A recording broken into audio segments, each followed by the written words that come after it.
Ya, sekarang kita masuk ke kerajaan 1000 tahun. Nah, tadi kita bahas bahwa berbahagialah kuduslah yang mendapat bagian dalam kebangkitan pertama. Ya, mereka adalah orang-orang yang menjadi imam-imam Allah dan memerintah sebagai raja bersama-sama dengan dia 1000 tahun lamanya. Nah, kita sekarang masuk ke dalam kerajaan 1000 tahun. Ya, silakan. Sebab seorang anak telah lahir untuk kita, seorang putra telah diberikan untuk kita. Lambang pemerintahan ada di atas bahunya, dan namanya disebutkan orang, penasihat ajaib, Allah yang perkasa, Bapa yang kekal, Raja damai. Ya, di sini jelas bahwa ketika Yesus lahir, ada sebuah pernyataan narasi kerajaan. Ya, Yesus lahir memang sebagai bayi, tetapi dia adalah raja di atas segala-galanya. Lambang pemerintahan tidak akan pernah lepas dari bahunya. Dan dia adalah penasihat ajaib. Allah yang perkasa. Jadi kalau tanya, apakah Yesus adalah Allah? Ini ayatnya. Ya, Bapa yang kekal dan Raja damai. Ini penting sekali, saudara harus ketahui bahwa Allah Bapa menetapkan Yesus menjadi penguasa segala yang diciptakan. Ayat ke-6. Besar kekuasaannya, dan damai sejahtera tidak akan berkesudahan di atas tahta Daud dan di dalam kerajaannya, karena ia mendasarkan dan mengokohkannya dengan keadilan dan kebenaran dari sekarang sampai selama-lamanya. Kecemburuan Tuhan semesta alam akan melakukan hal ini. Yes. Nah, sifat kerajaannya, karakteristik kerajaan Kristus baik 1000 tahun maupun kerajaan di langit baru, bumi baru adalah besar kekuasaannya dan damai sejahtera tidak akan berkesudahan.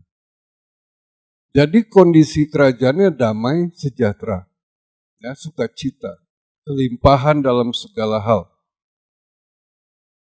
Dan dia mendasarkan pengokohan dengan keadilan dan kebenaran. Jadi tidak semena-mena, tidak seenaknya. Ya, inilah Raja yang agung, yang adil. Nah, perhatikan kalimat terakhir, kecemburuan Tuhan semesta alam akan melakukan hal ini. Ini penting, saudara, karena 6000 tahun dibiarkan dunia ya dikuasai oleh iblis. Ya, kembali lagi kesalahan kita karena kita tidak mengambil alih. Padahal Yesus bilang segala kuasa sudah diserahkan padaku. Tapi kita tidak mengambil alih itu. Sehingga iblislah 6000 tahun ini berkuasa. Nah, karena itu dalam kecemburuannya, aku yang nyiptakan, aku yang membuat alam semesta, aku yang menciptakan manusia, kok iblis yang jadi raja, cemburu, marah. Akibatnya dia harus menetapkan, mendirikan kerajaan 1000 tahun di bumi, bukan di langit baru, bumi baru.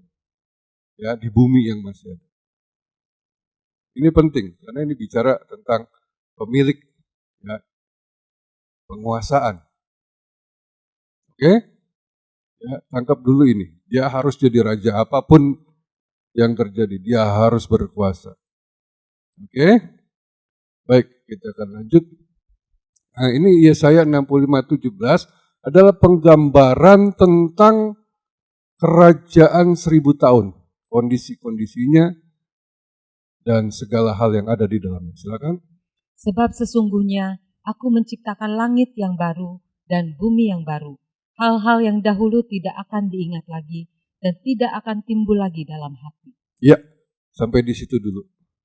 Saya menyelidiki ayat ini, sebenarnya ayat ini ya dimaksudkan bukan menciptakan langit baru dan bumi baru yang akan datang. Kenapa?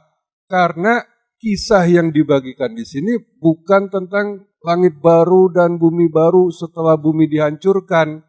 Nangkep nggak, saudara? Jadi gini nih, ini kerajaan 1000 tahun masih di bumi nggak?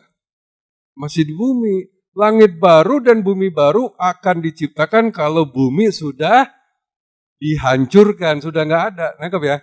Nah, kerajaan 1000 tahun itu di bumi.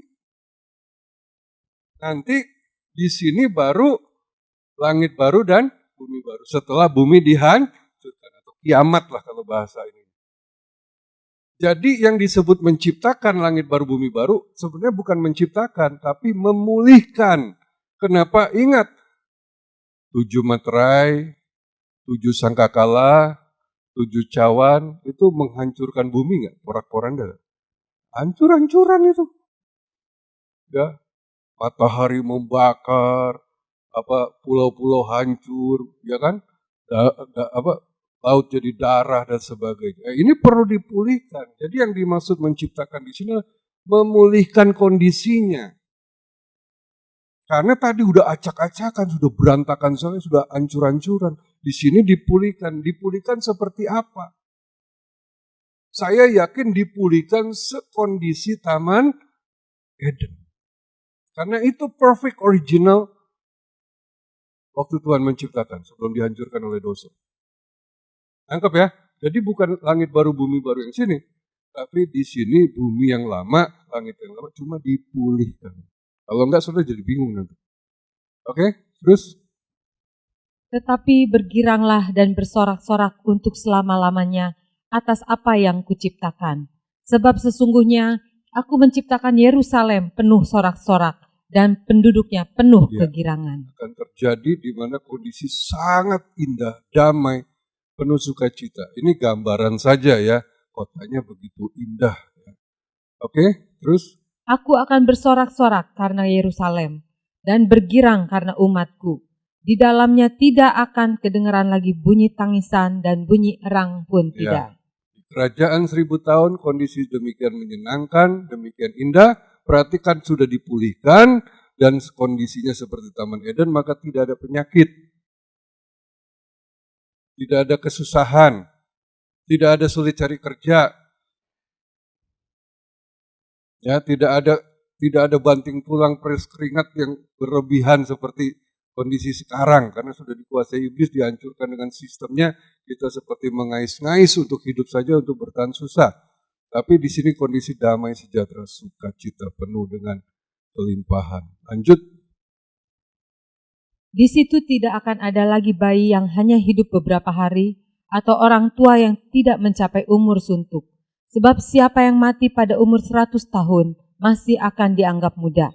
Dan siapa yang tidak mencapai umur 100 tahun akan dianggap kena kutuk. Inilah kondisi kesehatan dan umur orang yang tinggal di kerajaan 1000 tahun. Makanya saya bilang tadi, bukan di langit baru, bumi baru. Kenapa? Karena masih ada kematian di situ. Masih di bumi kok. Tapi umur kita akan begitu panjang sehingga umur 100 saja dianggap, aduh masih muda, masih remaja, kok udah mati ya? Remaja umur 100. Ya, dianggapnya sebagai orang yang masih sangat muda. Bahkan dianggap, aduh kena kutuk kayaknya. Jadi ini kondisinya sehat luar biasa di Taman Eden. Saudara-saudara tahu waktu orang keluar dari Taman Eden, yaitu Adam, Hawa, dan kemudian beranak cucu, itu sempat mereka umur 900-an ya. Karena kondisi fisik kita memang diciptakan untuk kekal. Cuma karena dosa makin menurun. Nah itu akan dikembalikan di posisi seperti Taman Eden. Umur cepet aja dianggap terlalu muda untuk mati. Oke? Ya kita akan masuk sana. Amin? Lanjut. Mereka akan mendirikan rumah-rumah dan mendiaminya juga. Mereka akan menanami kebun-kebun anggur dan memakan buahnya juga. Ya, mereka akan mendirikan apa? Dan mendiaminya. Mereka akan menanami kebun anggur dan memakan. Coba perhatikan, ini kesalahan orang Kristen yang menganggap bahwa di dalam kerajaan 1000 tahun dan di bumi baru dan langit baru, kegiatan kita cuma ibadah katanya. Pernah dengar itu? Wah kita nyanyi ribuan tahun gitu kan. Nanti di kerajaan 1000 tahun kita nyanyi nyembah, terus nanti di langit baru, bumi baru, wah kita nyembah. Enggak, ini buktinya. Mereka mendirikan rumah. Masih ada kontraktor Bapak Ibu. Richard masih desain interior. Amin. Mendirikan rumah untuk didiami. Masih ada yang dikerjakan. Mereka menanami pohon dan menikmati hasilnya. Ingat cara berpikirnya kembali ke tahun ini 700 sebelum Masehi. Lapangan kerja dan jenis pekerjaan tidak banyak seperti sekarang. Dulu orang tuh paling banyak bertani dan beternak, betul? Belum ada ahli komputer. Belum ada kan? Belum ada yang bikin televisi, belum ada yang bikin AC, belum ada yang bikin mobil. Jadi ditulisnya begitu, kenapa? Apa semua nanti menjadi pekerja pohon anggur, jadi pengusaha pohon anggur? Enggak, itu batasan mereka cuma segitu, pekerjaan cuma itu. Ya bertani, beternak, cuma itu. Tapi setelah nanti kerajaan 1000 tahun saya yakin akan ada banyak pekerjaan yang beragam. Bahkan saya berpikir teknologi kita akan kembali dipulihkan tanpa iblis di dalamnya. Karena kita akan kembali ke posisi seperti Adam, penuh dengan kecerdasan, penuh dengan potensi ilahi. Ini kita dalam dosa aja udah bisa bikin iPhone, bisa bikin AI, apalagi nanti. Jadi keterbatasan mereka bukan berarti, wah kalau gitu cuma berkebun aja, enggak. Ya nangkap. Cuma di sini saya mau tekankan, kita enggak semata-mata cuma nyembah nyanyi. Itu salah kaprah. Ayat ini berkata kehidupan ya seperti ini. Ya terus. Mereka tidak akan mendirikan sesuatu supaya orang lain mendiaminya. Dan mereka tidak akan menanam sesuatu supaya orang lain memakan buahnya. Sebab umur umatku akan sepanjang umur pohon. Dan orang-orang pilihanku akan menikmati pekerjaan tangan akan mereka. Menikmati pekerjaan tangan. Ada pekerjaan tangan. Ada pekerjaan yang dikerjakan, dilakukan. Ada usaha. Cuma saya nggak tahu bentuknya seperti apa, karena ini di dimensi yang berbeda. Apakah Pak Angga masih jual furniture, saya juga nggak tahu. Di sana, kita nggak tahu. Tapi masih ada pekerjaan. Anggap ya maksud saya. Jadi cara berpikir para teolog, para pengajar di masa lalu terlalu sempit, saudara.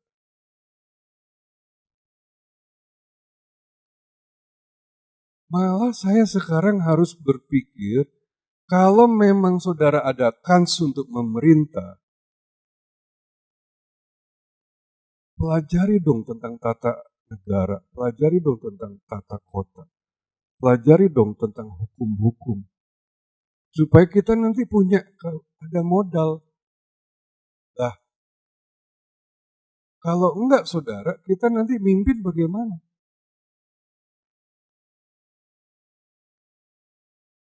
Anggap ya maksudnya. Karena kita selalu dipikir, ya cuman kebaktian, ibadah, kebaktian. Kita menghina potensi yang Allah berikan kepada kita.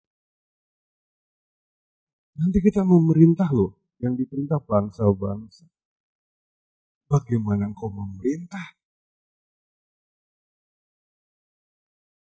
Oke ya, ini buat buka pemikiran, supaya kita nggak cetek banget pikiran, ya cuman gitu aja. Nyanyi, nyembah.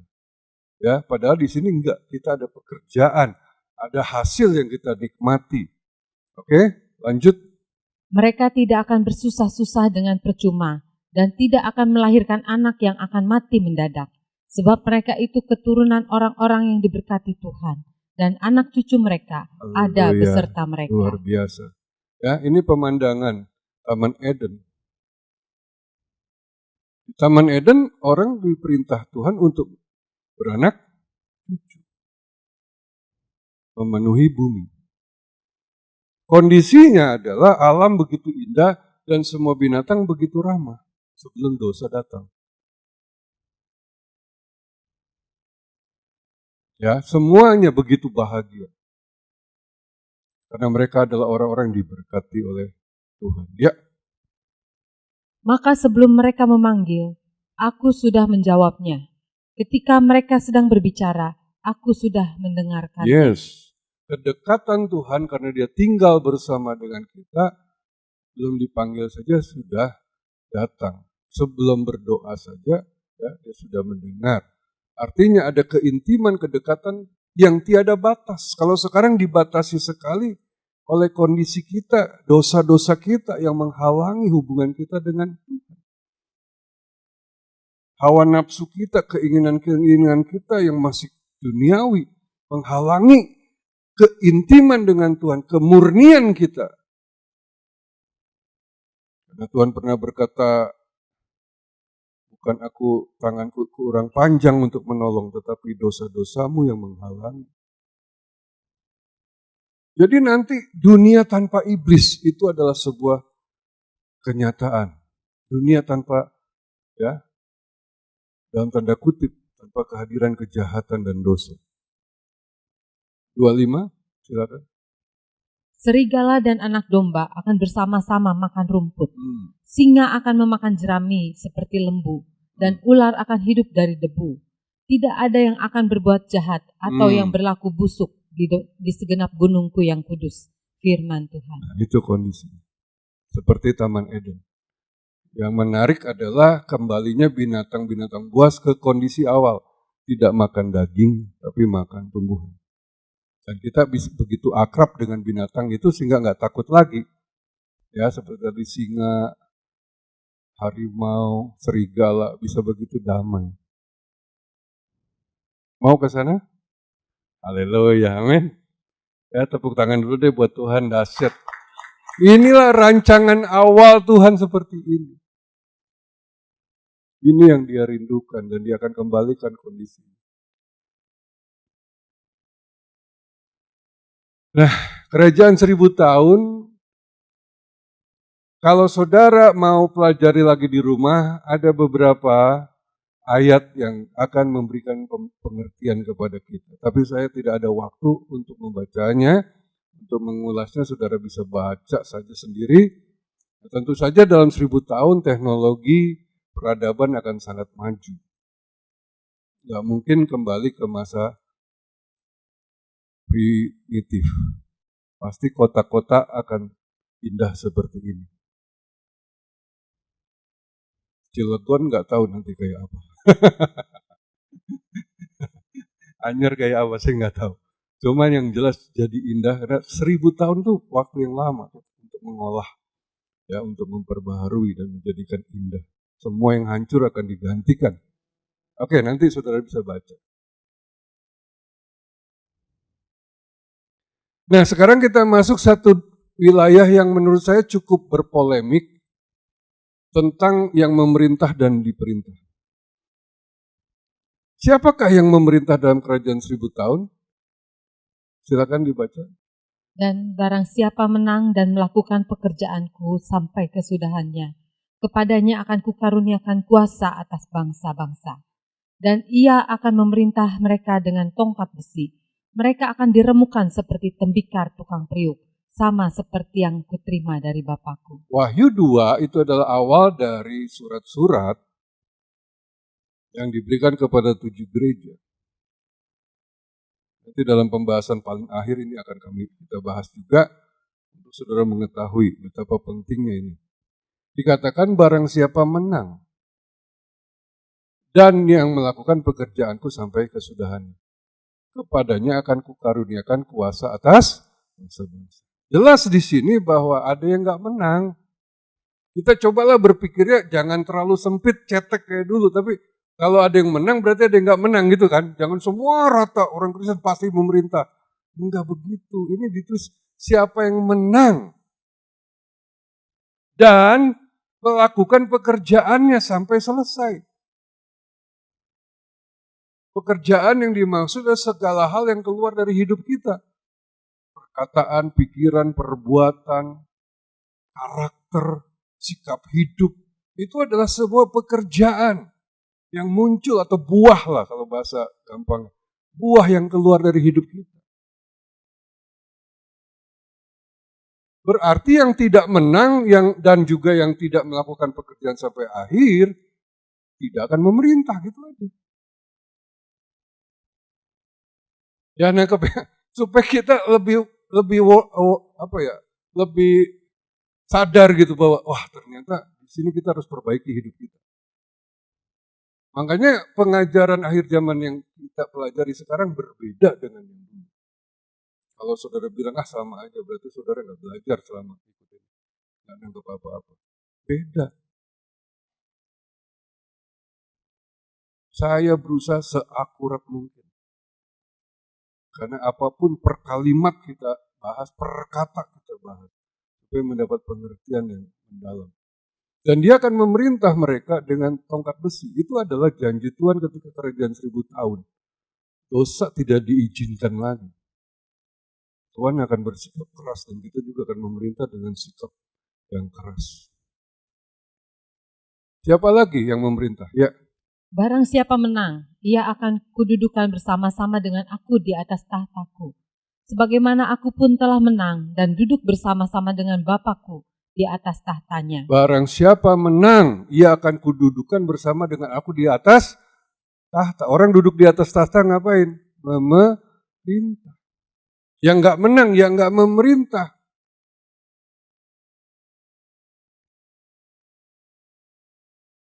Sebagaimana aku pun telah menang dan duduk bersama-sama dengan Bapakku di atas tahtanya. Nah, karena itu saya berpikir bahwa setiap pergumulan hidup kita, setiap pergumulan karakter kita, setiap pertempuran antara daging dan roh kita nggak ada pilihan, harus menang. Kalau dulu ya nggak apa-apa lah tentang ada kasih karunia, ya pasti Tuhan ampuni, pasti memang Tuhan ampuni. Cuma kapan menangnya kalau sudah begitu terus? Kalau saudara masih ada dosa-dosa, kebiasaan-kebiasaan buruk yang masih bercokol dalam hidupmu, sekarang udah nggak ada pilihan setelah belajar ini. Saya harus menang. Amin. Karena konsekuensinya nanti itu berpengaruh besar. Yang nggak menang-menang ya nggak bisa. Itu ya, nangkep ya. Selama ini pengajarannya yang diberikan, ya udah tenang aja, kita lemah kok manusia, kita masih dalam daging, minta ampun aja, nggak apa-apa nanti diampuni. Betul diampuni, tapi kamu nggak menang-menang bro. Tahta ini, mahkota ini untuk yang menang. Makanya ketika saya mendalami akhir zaman, banyak tamparan, teguran, ya, tempelakan buat saya. Iya ya, ternyata saya masih jauh dari yang saya pikir. Saya pikir udah aman, nyaman. Oke, keselamatan is oke, udah selamat saya. Tapi untuk hal-hal ini saya harus perjuangkan. Karena saya pengen memerintah. Nangkap ya? Saya ingin memerintah di kerajaan 1000 tahun. Lanjut, Wahyu 20 ayat 4. Lalu aku melihat tahta-tahta dan orang-orang yang duduk di atasnya. Kepada mereka diserahkan kuasa untuk menghakimi.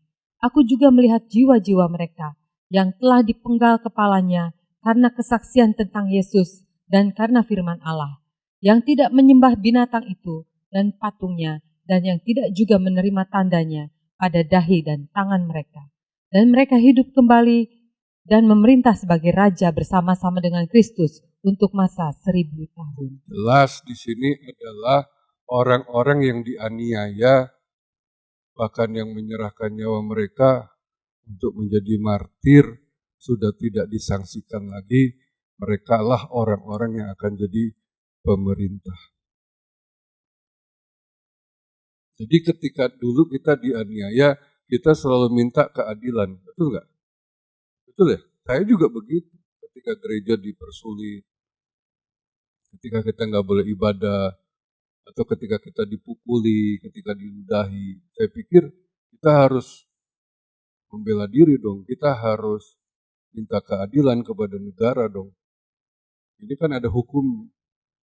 Ternyata setelah menyadari ini, saudara, setiap pukulan, setiap hinaan, setiap aniaya yang saudara terima, itu akan menghadirkan upah. Kalau saudara terus minta keadilan, upahnya dari mana? Itu ya maksud saya. Bahkan mereka merelakan nyawanya untuk dibunuh, dipenggal. Jadi kekristenan tidak lagi manja. Kekristenan akan menjadi begitu kuat, kekristenan akan begitu luar biasa kalau pemahaman mereka sudah mencapai tingkat ini. Amin. Kalau gitu kita gimana Pak? Kan perlu juga kita harus supaya dapat izin gereja. Oke, usahakan silakan. Tapi kalau sampai dianiaya, dilarang terus, ya why not? Kalau itu menghasilkan sesuatu yang lebih baik.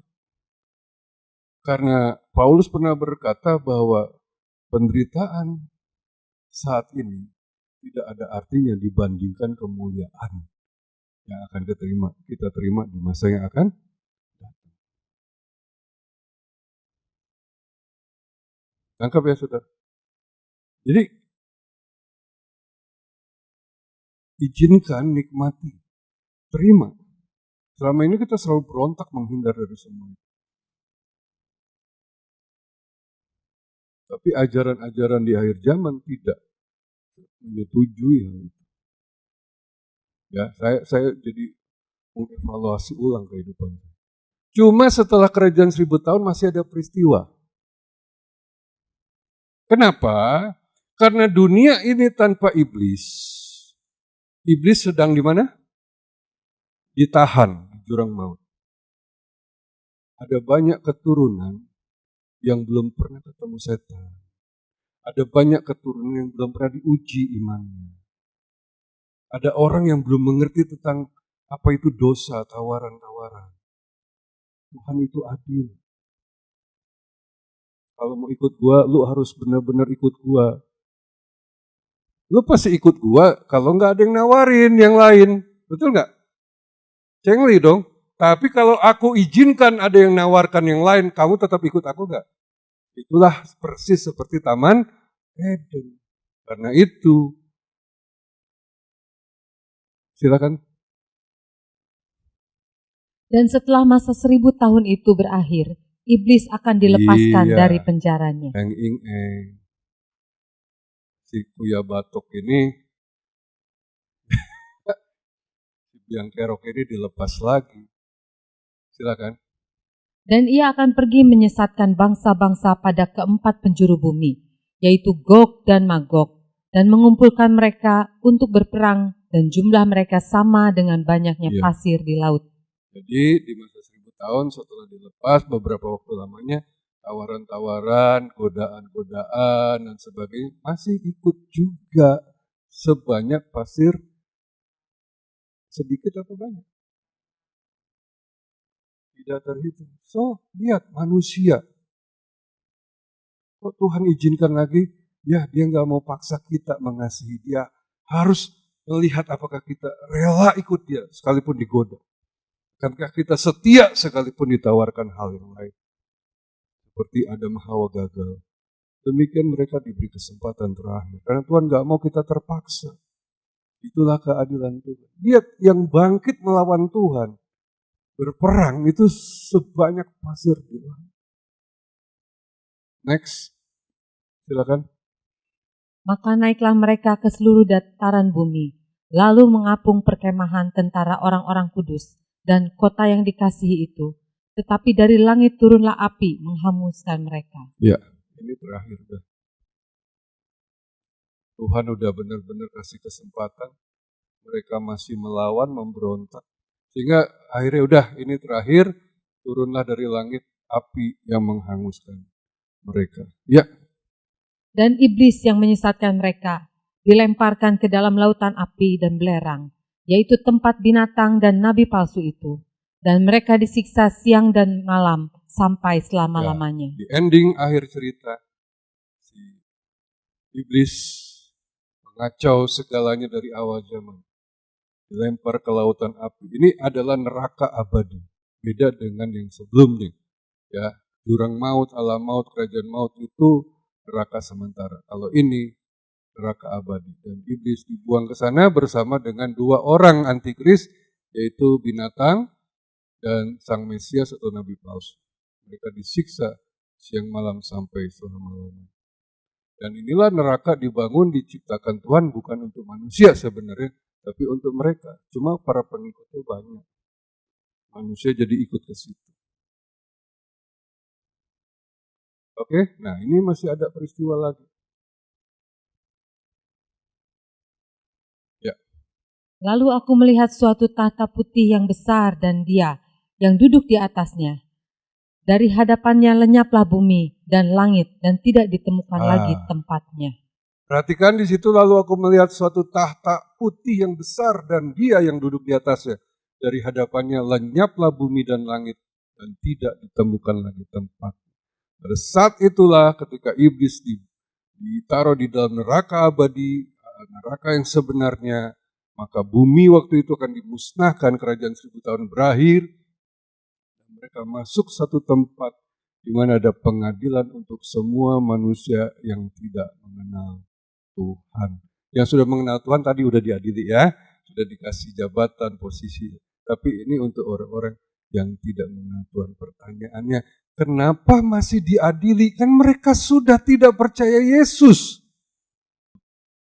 Kenapa? Halo? Nah, Tuhan baik dan adil. Artinya begini, orang-orang ini akan beralasan. Ayat berikutnya alasannya. Ya, silakan. Dan aku melihat orang-orang mati, besar dan kecil, berdiri di depan tahta itu. Lalu dibuka semua kitab, dan dibuka juga sebuah kitab lain, yaitu kitab kehidupan. Dan orang-orang mati dihakimi menurut perbuatan mereka, berdasarkan apa yang ada tertulis di dalam kitab-kitab itu. Nah, ini penting banget.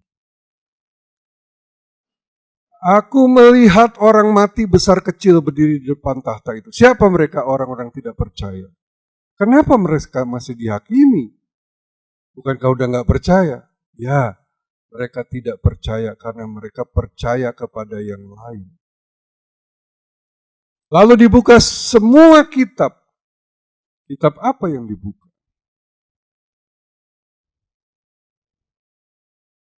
Apalagi? Ya. Semua kitab agama akan dibuka. Karena mereka bilang, saya kan ikut agama ini. Nggak adil dong kalau saya dihakimi menurut Injil.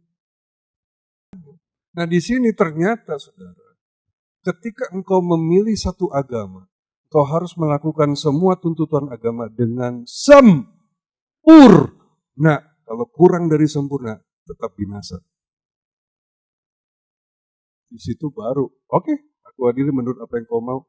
Ternyata mereka tidak sempurna.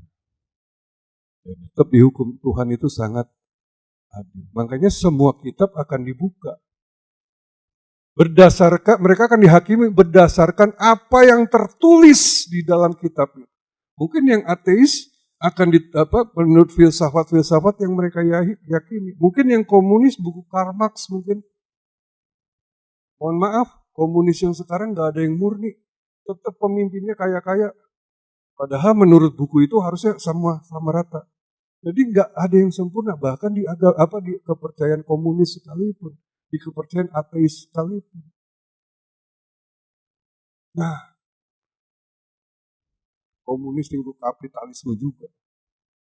Jadi tetap ada yang kaya. Padahal menurut buku itu harus semua sama, nggak ada yang lebih kaya. Jadi disinilah keadilan Tuhan, bahwa Dia tidak menghakimi sembarangan semena-mena sekalipun Dia berhak lakukan. Hebatnya Tuhan. Itulah makanya ketika saudara memilih agama, saudara sedang dihadapkan ke dalam satu sistem yang akan menuntut saudara. Dan kita bersyukur kita mengenal Yesus, segala tuntutan itu sudah dibereskan di kayu salib. Berikan tepuk tangan. Itu perbedaannya. Jadi kalau kita diadili bukan untuk urusan keselamatan lagi. Ya, udah nggak usah pusing lagi, jangan pindah-pindah lah, udahlah. Servernya udah ini aja, jangan login yang lain. Aduh, log out dari sini, login yang lain. Kasihan nanti sudah. Ya, terus.